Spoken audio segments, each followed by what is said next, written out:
From Jeremiah chapter 31, verses 31 to 33. The days are coming, declares the Lord, when I will make a new covenant with the people of Israel and with the people of Judah.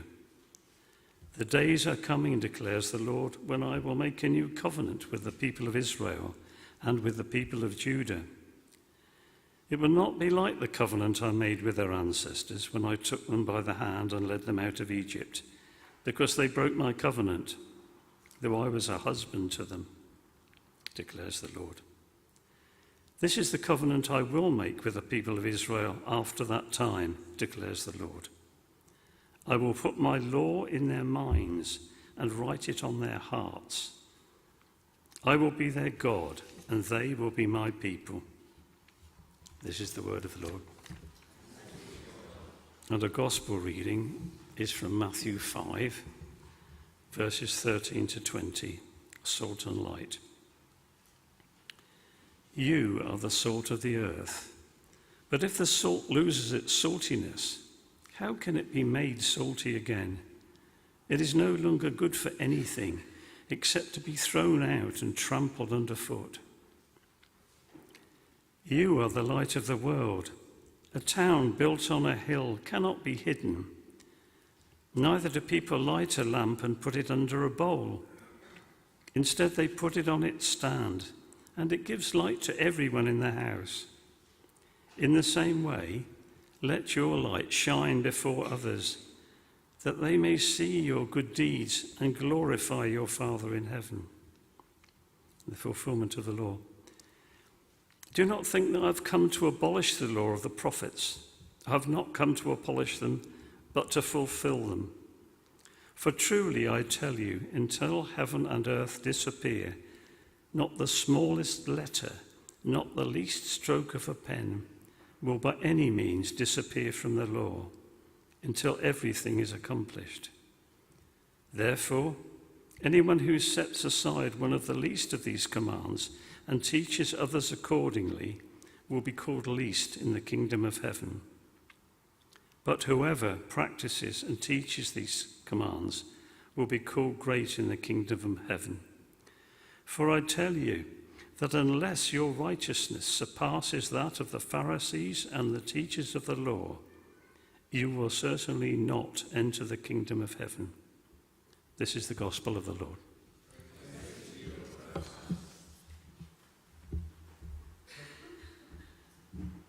Thanks, Terry. Let me add my welcome to Pontus. My name is Robbie, I'm the vicar. It's really nice to see you, especially if you're new. Let me say a little prayer. Your word is a lamp unto my feet and a light to my path.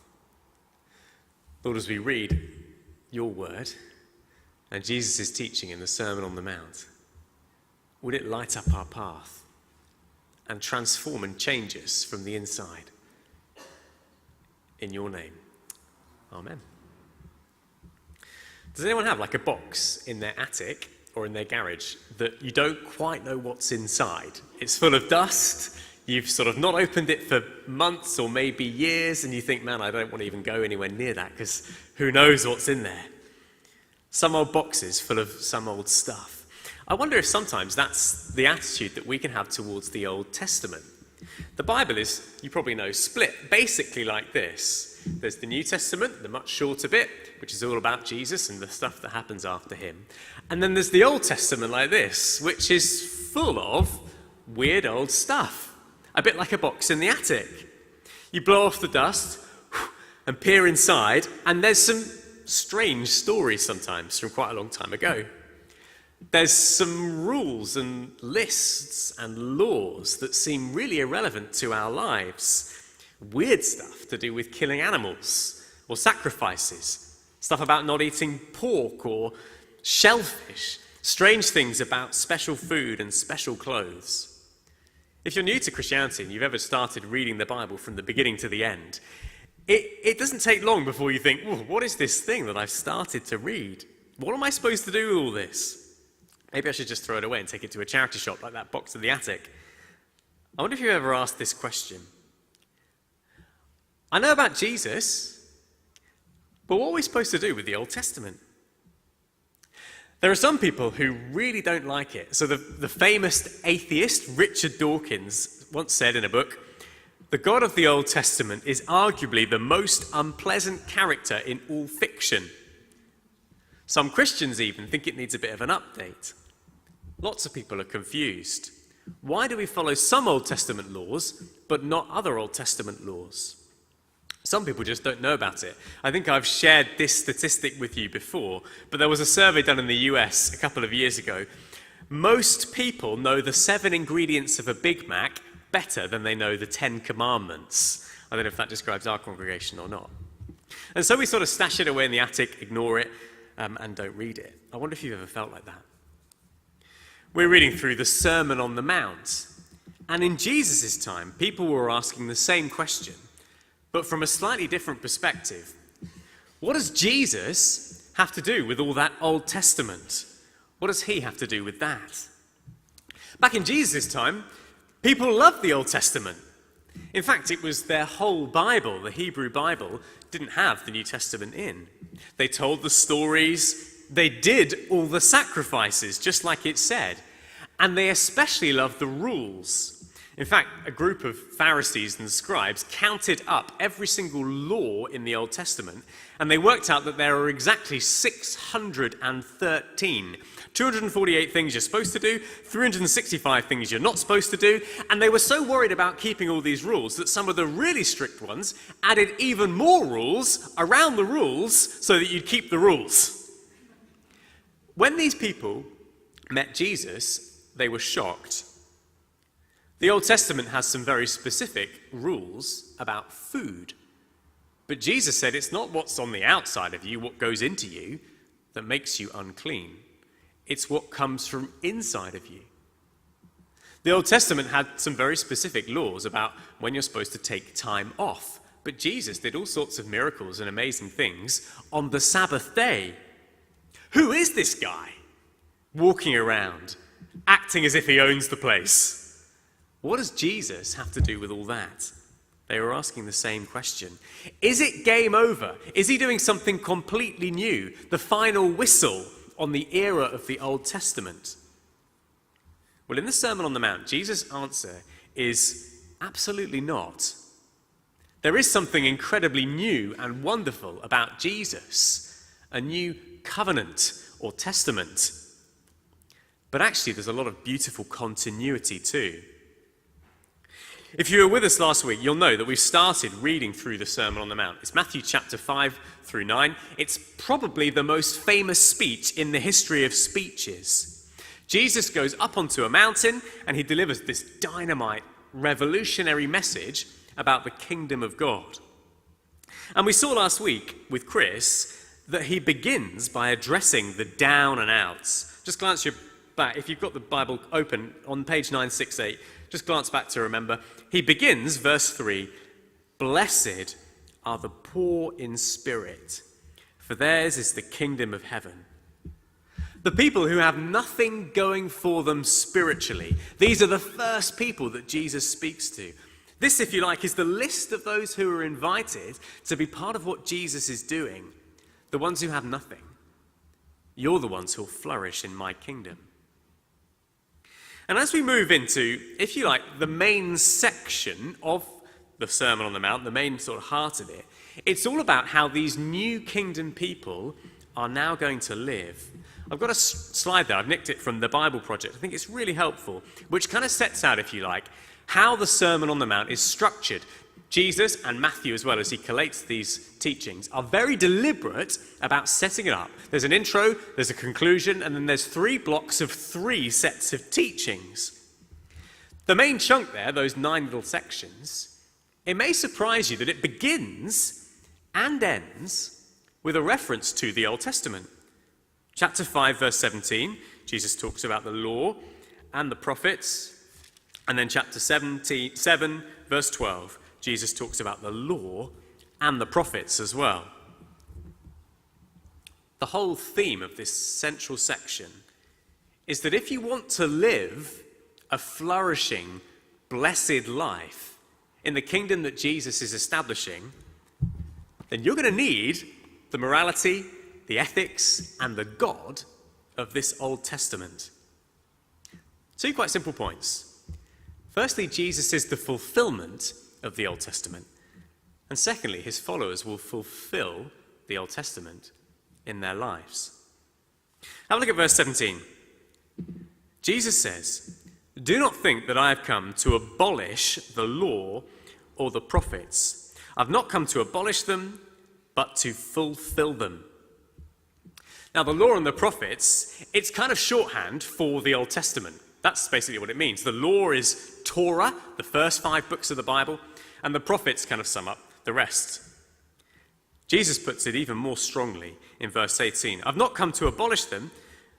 Truly, I tell you, until heaven and earth disappear, not the smallest letter, not the least stroke of a pen will by any means disappear from the law until everything is accomplished."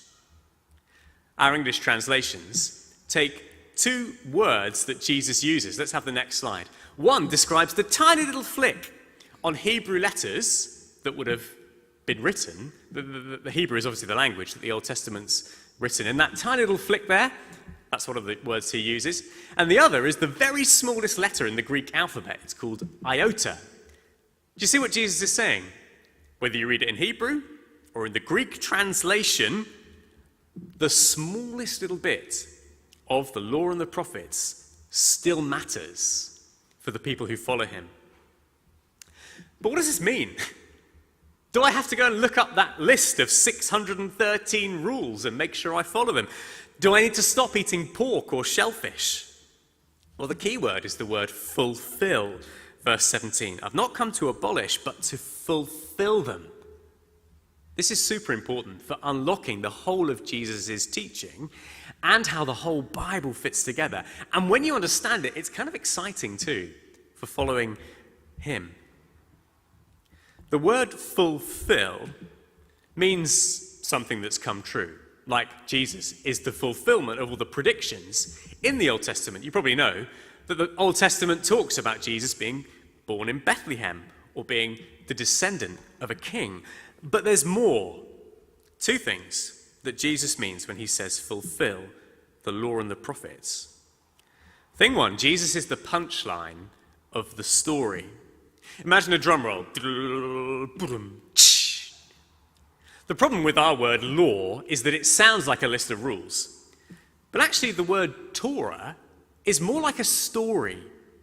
Because the Old Testament is not just a list of rules. It's actually an incredible story about the God who made us and who loves us and us who've turned away from him and ruined stuff. But it's a story about how God does not give up on the people that he's made and how he makes a plan through one family, the nation of Israel, to put everything back together again. And the law and the prophets fit into that.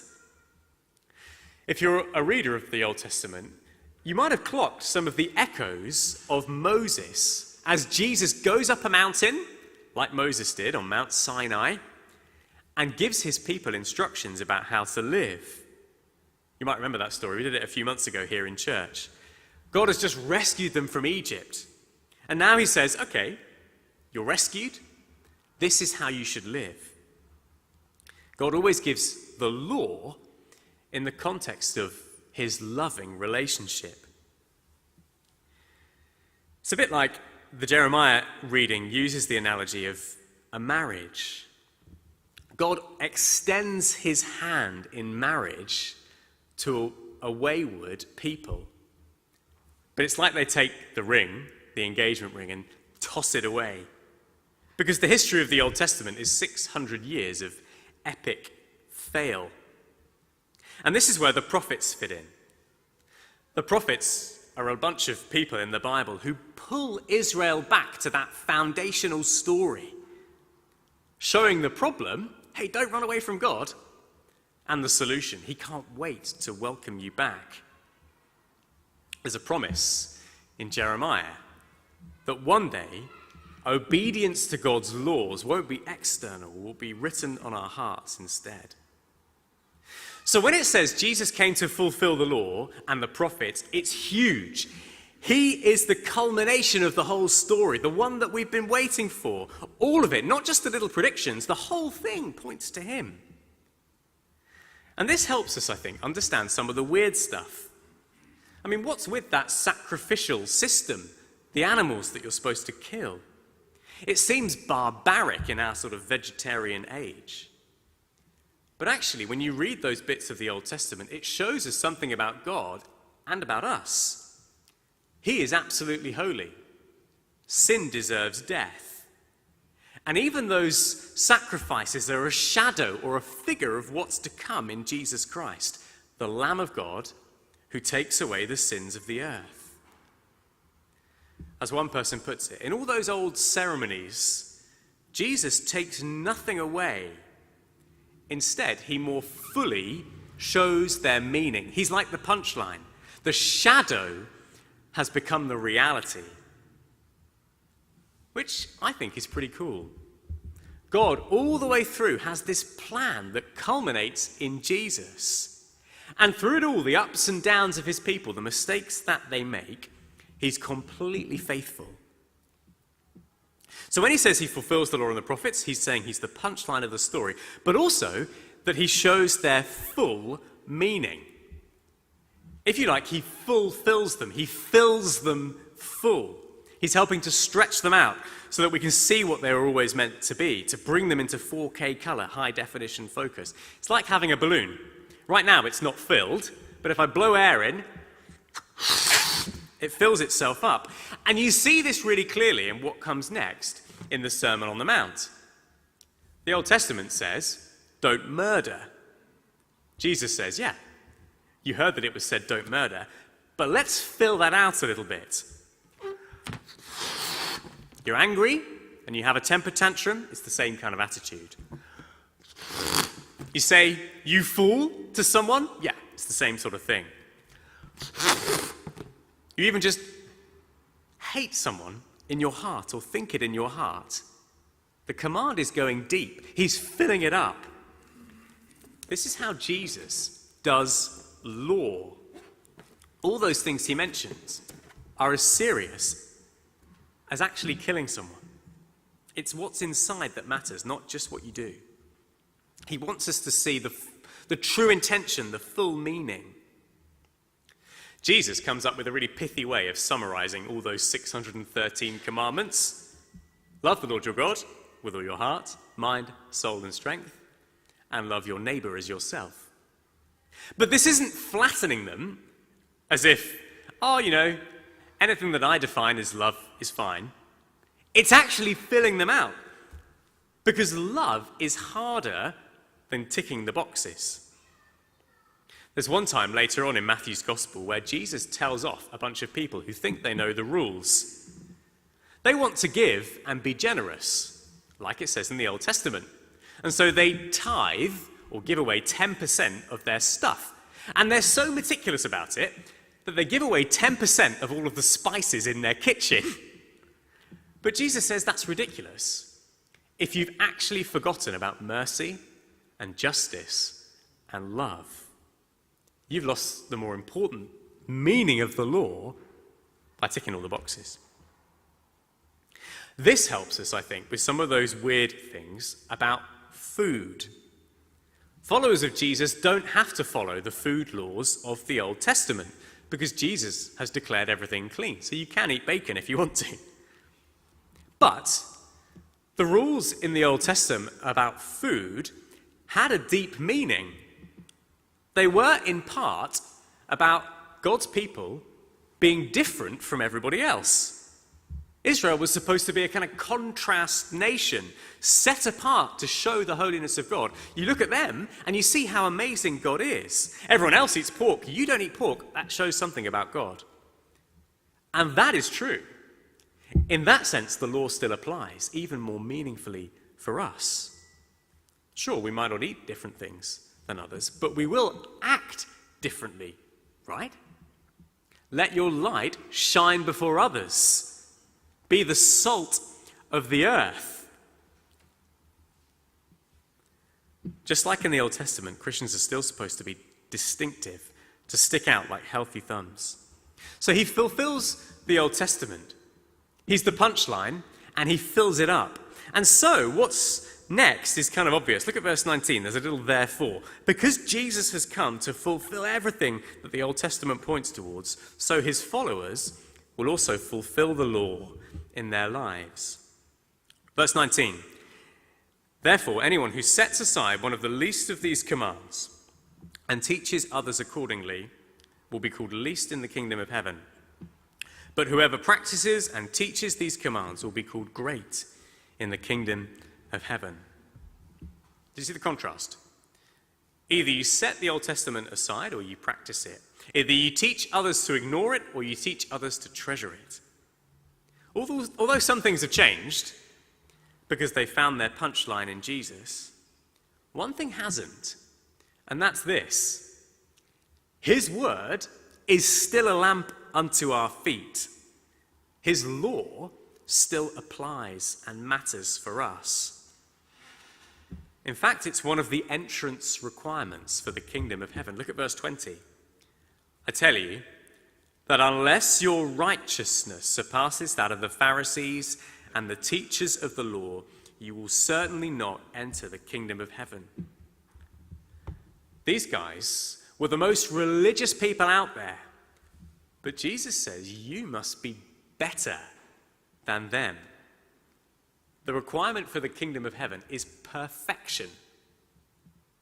Now, what does this mean? Because that could feel a bit uncomfortable. Surely no one is perfect, right? And it's true that this phrase reveals how far we fall short. It drives us back to God's love. In fact, you can't spend much time around Jesus without feeling a bit uncomfortable. All of us fall short of his perfect standards. We've broken his law and failed to live up to his standards. But he says, blessed are those who have spiritually nothing to offer. How wonderful that he's begun the sermon with this incredible encouragement. He welcomes spiritual failures. The kingdom of heaven is not for people who think that they're extra super holy. It's for people who know that they're not and recognize their need for him. He calls us to turn our lives around and believe him and welcomes failures with open arms. It's how he starts the whole speech.